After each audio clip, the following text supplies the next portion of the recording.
Focus on वर्दी, कि आप उस चीज़ पे ध्यान दो जो कि आपके लिए ज़्यादा अहमियत की हामिल है. Who will cry when you die?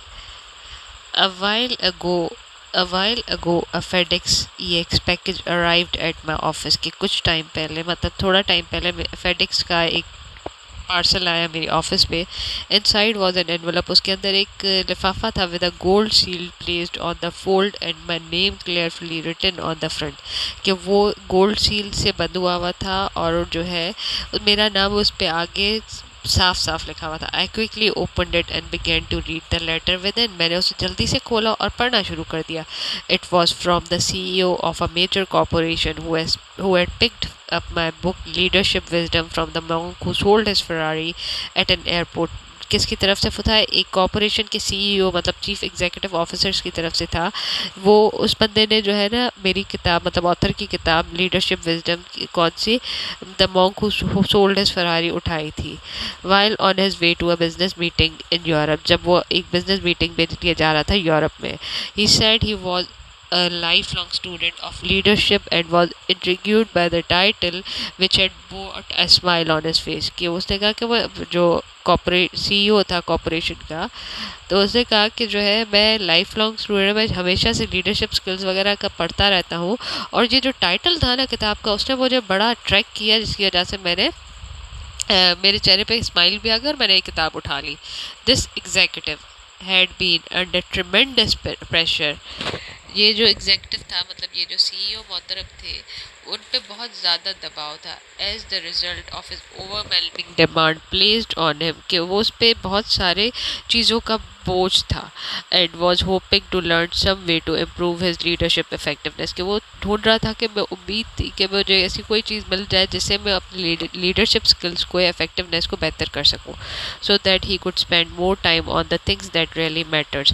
कि उसके बाद वो अपने टाइम को इस तरीके से यूटिलाइज करे कि मैं उन चीज़ों को ज़्यादा टाइम दे सकूँ जो मेरे लिए ज़्यादा अहमियत की हामिल हैं, both in his business life and in his personal life. कि वो अपनी business as well as personal life पे उन चीज़ों को ज़्यादा अहमियत दे जिसकी एक्चुअल में वैल्यू हो. In his letter he wrote, उसने अपने खत में लिखा, as I read your story about this man whose life had become too complex and out of control. जैसे मैंने कहानी पढ़ना शुरू की उस बंदे की जो आपने किताब में लिखी थी, कि एक बंदे की ज़िंदगी जो है वो बहुत मुश्किल और उलझनों का शिकार हो रही थी और उस कंट्रोल से बाहर जा रही थी. I began to connect with a part of my self that I didn't connect with my for many years. तो मैंने अपने आप को रियलाइज़ किया, मैं ज़िंदगी में अपने उन हिस्सों से कनेक्ट होना शुरू किया जिनको मैं कभी अहमियत नहीं दिया करता था. बहुत सालों से मैंने अपने आप से उस कहानी को रिलेट करना शुरू किया जो मैं अपने इतने सालों से कनेक्ट नहीं कर पा रहा था.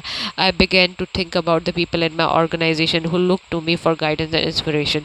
मैंने सोचना शुरू किया उन लोगों के बारे में जो मेरी ऑर्गेनाइजेशन में काम करते हैं और मुझसे गाइडेंस लेना चाहते हैं और जो मुझसे इंस्पिरेशन लेते हैं.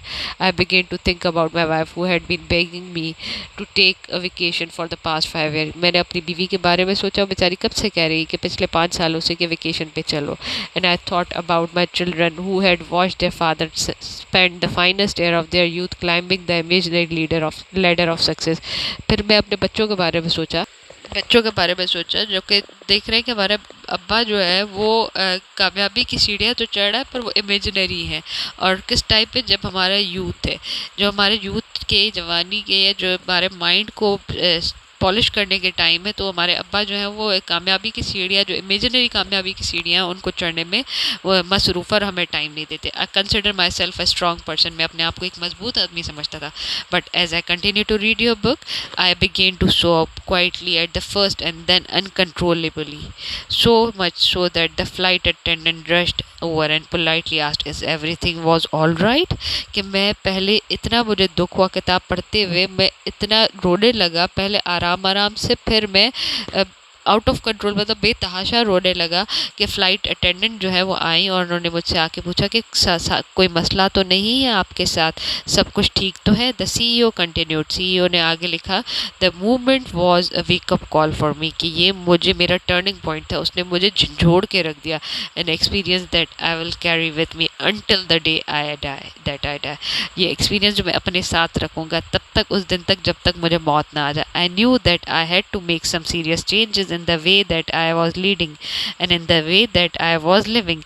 हाँ, मुझे पता है मुझे बहुत सारी तब्दीलियाँ लानी पड़ेंगी जिस तरीके से मैं ज़िंदगी गुजार रहा हूँ और जिस तरीके से मैं अपनी टीम को लीड कर रहा हूँ. So on the flight, sitting 35,000 feet above the world below, I promised myself that I would commit myself to eliminate the multitude of the distraction in my life and concentrate on the fundamental, those activities that really had the power to make the difference in the way I worked and lived. कि मैं ज़िंदगी में जो है मैं multiple task नहीं करूँगा, मैं इकट्ठे सारे काम इकट्ठे नहीं करूँगा, मैं सिर्फ उन्हीं कामों पे तवज्जो दूँगा, उन्हीं कुछ चंद कामों पे तवज्जो दूँगा जो कि जिनमें एक्चुअल ताकत है कि वो जो है डिफरेंस क्रिएट करें और जिसकी वजह से मेरे काम के करने और मेरे रहने पे डिफरेंस आए. I promise to stop reading 6 newspapers a day, कि मैं 6 अखबारें दिन में नहीं पढ़ूंगा. Handling every piece of email that appeared in my basket and accept every dinner invitation that come my way. और मैं हर ईमेल का जवाब भी नहीं दूंगा और ना ही जो हर कोई दावत मुझे मिलती है वहाँ पे जाकर टपक पढ़ूंगा. I even had the title of your chapter on personal effectiveness which you aptly called focus on the worthy, कि मेरे दिमाग में वो भी चैप्टर है जिस पे आपने लिखा था कि focus on the worthy, made into a plaque that I kept on my desk to remind me that the person who tries to do everything ultimately achieves nothing. कि मैंने जो है उस चीज़ को भी रिमाइंड मुझे करवाया कि focus on the worthy, कि आप जो है अपनी डेस्क पे मैंने एक रिमाइंडर रख दिया कि जो है जो बंदा बहुत सारी चीज़ों में इन्वॉल्व होता है, इंडल्ज होता है, तो आखिर में वो कुछ भी नहीं हासिल कर सकता. I can't tell you how much better my life has become since I began to live by the simple philosophy. Thank you. आप नहीं जानते कि मेरी ज़िंदगी में कितनी तब्दीली आई है उसके बाद, जब से मैंने ये सिंपल नुस्खा जो है आपका फ़िलासफ़ी को आजमाया है. Time is your most precious commodity and yet most of us live our life as if we have all the time in the world.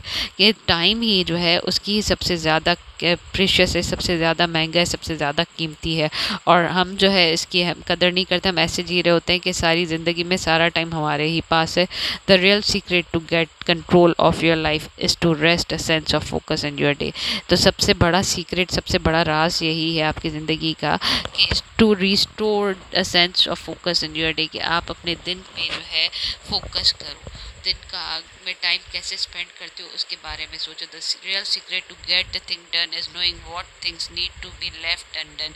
कि अगर कोई काम मुकम्मल करना है, कामयाबी हासिल करनी है किसी काम में, तो आपको ये जानना होगा कि किन चीज़ों या किन कामों को आपको कम अहमियत देनी होगी. Once you start spending the hour of your days only on those high leverage activities, जब आप अपने दिन के काम जो है उन मेन एक्टिविटीज़ पे गुजारना शुरू करोगे जो कि जिसकी ज़्यादा अहमियत है या सिग्निफिकेंस है, and prioritize that will advance your life mission and legacy. तो और फिर अपनी ज़िंदगी में उन चीज़ों को अहमियत देना शुरू करोगे जो कि आपकी ज़िंदगी का मकसद है और जो आप अपनी लेजेसी छोड़ के जाना चाहते हो. एवरीथिंग विल चेंज, सारी चीज़ें तब्दील हो जाएंगी.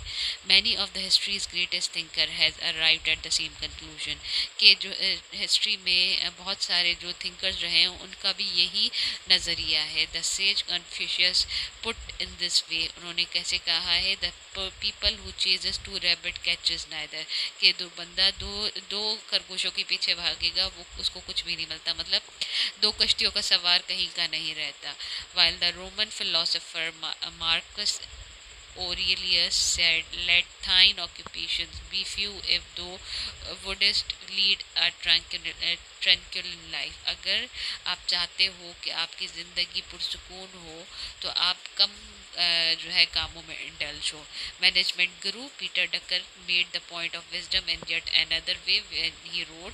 पीटर डकर ने इसको कुछ इस तरीके से कहा, there is nothing so useless, कोई भी चीज़ जो है यूजलेस नहीं है, काम की वर्थलेस नहीं है, काम की नहीं है.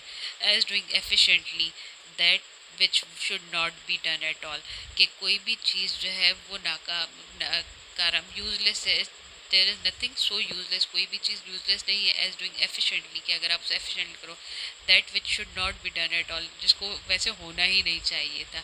कि आप जो है अपने काम में, अपने दिन में, अपने डे पे फोकस करो. जो काम जिसकी सबसे ज़्यादा अहमियत है आप उसको प्रायोरिटाइज करो, तो ultimately you will find your work easy and you will get your mission and objective of your life. So hope you like this video. अगर आप चाहते हैं कि आप ये किताब मेरे साथ पढ़ते रहें, kindly subscribe to my channel and share the videos with your friends. Thank you.